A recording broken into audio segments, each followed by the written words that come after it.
you've all showed up. It is my honor and privilege to introduce my mentor, somebody that's been in my life for 19 years. You are familiar, you know the name of Harriet Tubman, you know Fannie Lou Hamer, you know Rosa Parks, you know Oprah Winfrey, you know Michelle Obama. These are all great black women who have made history. You may not know the name Evelyn Granville. Just like before Rosa Parks refused to give her seats, before Oprah was in millions of homes, before Michelle Obama walked into the White House, Dr. Granville was making history. In 1949, Dr. Granville graduated from Yale University and got a PhD in math. At that time, no one knew that there had been any other black women to have such an accomplishment. So for many years, up until that, what year were you known as the first? Long until about 1999. So around 1999, it was discovered that there was another person who actually had gotten a PhD before that. But since no one else knew about it, in my mind, she is the first. And talk to her after the session, and she has her theories as why we did not know about Dr. Euphemia, what's her name? Euphemia Lofton-Hayes. Dr. Euphemia Lofton-Hayes. But Dr. Granville studied mathematics when people didn't know that black women did mathematics. Dr. Granville studied math, and to me, and I know as many of you have said to me, she paved the way for those of us women of color who are interested in higher level mathematics, because she walked through the door when no one else was known to have walked through the door. Now to me that's impressive. But after knowing her for a while, that's not what impresses me most.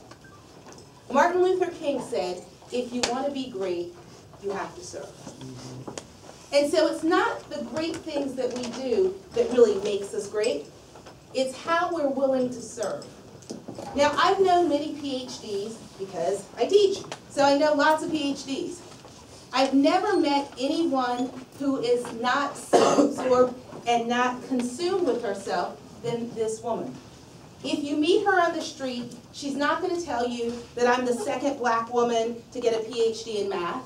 She's not going to tell you that she went to 2 Ivy League schools, Seven Sister School and an Ivy League school. She's not going to tell you that she went to Yale. She's not going to tell you that she went to Smith.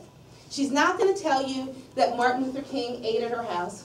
She's not going to tell you that she's met George Bush. She's going to just say, hi, I'm Evelyn. And she's just going to start talking to you. I'm impressed that in retirement, that she has a heart and service for people. How many of us, when we are going to retire, those of us who are math educators, are we going to tutor math for free? Now, I don't know about you, but I'm not going to do it. But this lady tutors math for free. In her retirement community, she's working with several of the people who have children who work there. Their children come, one comes several days a week, another came on Sundays. And she's offering tutoring to these children free of charge. When she lived in Texas, she worked with the Boys and Girls Club. She was active in her church. She is still active in the church now in Washington. She recently was volunteering up until the beginning of this year. Every Monday she was working at the church 9 to 5. Impressive. Now, I told her that I wasn't going to say anything bad about her, but I know a few bad things about her, so I'm going to tell her. She's a fan of Miss Clairol. Okay, y'all get that when you you guys will get that when you go home. And she swears usually when she's mentioning Republicans. There's usually a profane word when she talks about the Republicans. And then finally, she's a resident of Maryland, but she always says she's from D.C. So I know that she feels connected to D.C., but in fact, she is a Maryland resident. And so without further ado, I'd like to introduce my mentor, Dr. Evelyn Granville.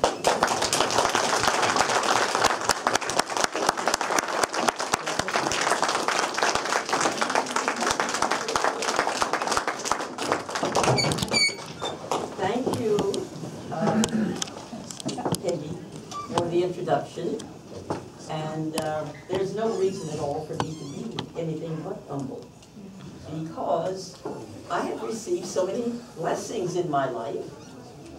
I grew up in Washington, D.C.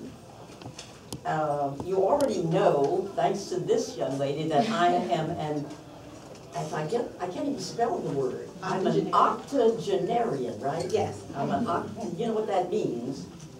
Does everybody know what that means? No. Oh, good. That means that I'm about 40 years old. Octo is 8. Octo is 8, okay? So how old? So I'm in my 80s. This young man didn't know. I'm in my 80s. How? Okay, you'll do the math. I was born in 1924. Do the math. Okay, how old am I? How many? I can't hear you. That's right. That's right. So I thought that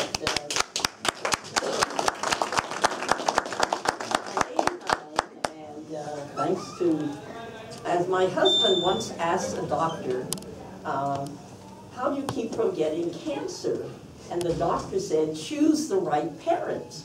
So apparently I picked the right parents so that I can look good and be I wouldn't say I look good, but at least I'm on my feet and able to stand, because I apparently picked the right parents so that I could live this long and continue to do what I enjoy doing. I grew up in Washington. I grew up in Washington, D.C. In fact, as I was waiting for Peggy, who was late getting there, thanks to the traffic, I was sitting in the lounge. I live in an independent assisted living facility. I'm still independent. And we were sitting around, I was sitting around the lounge, and we were talking about our early lives. You know, we're all old there. And I was telling them that I owe my success in life to the very dedicated, well-prepared teachers who taught in the colored schools of Washington, D.C. way back in the 30s and 40s. I had excellent teachers, excellent math teachers, even though my yearbook says that I was going to be a French teacher. But when I got to college, I decided that French literature and I just didn't quite mesh, so I better stay with mathematics, and I stayed with math. But I owe my success to, first of all, family. And that I was telling the people sitting around the lounge that when I started college at Smith, the tuition, can you imagine, the tuition, board and room was $1,100 a year. $1,100 a year, tuition, board and room. I did not get a scholarship because when the people looked at the earnings of my family, they thought this poor child can't afford to come here. But I had a mother who, she kicked in $500. Her sister, my aunt, kicked in $500. And a teacher's sorority gave me a scholarship of $400, $100 a year. So I had the $1,100 for the first year.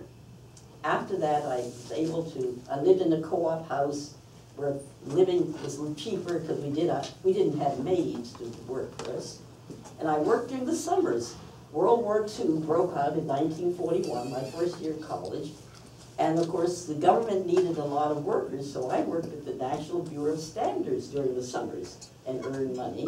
And after my first year, I got scholarships, lived in the co-op house, and so going to college was, I was able to continue. And of course, when I went to grad school right after college, I received Julius Rosenwald scholarships, Smith scholarships, Yale scholarships, and the last year I had an Atomic Energy Commission pre-doctoral fellowship. So I was very fortunate throughout my school life, my college life, to be able to afford to go, and the opportunities were opening up at that time. My work career, I don't know if they know anything about that. I started teaching. I've taught at New York University, Fisk University, California State University, Los Angeles, and University of Texas at Tyler. I have worked at the government, National Bureau of Standards, and for about almost 10 years, I worked at IBM. And that's where I learned how to use a computer. I'm sure no one ever heard of an IBM 650. You probably never knew that you had to feed a computer with cards, IBM cards. Somebody says yes, they know. Yes. And of course, I was the one who always said, that computer is not working right. The answers aren't coming out right. You know, it's the computer's fault, because I found out it was my fault.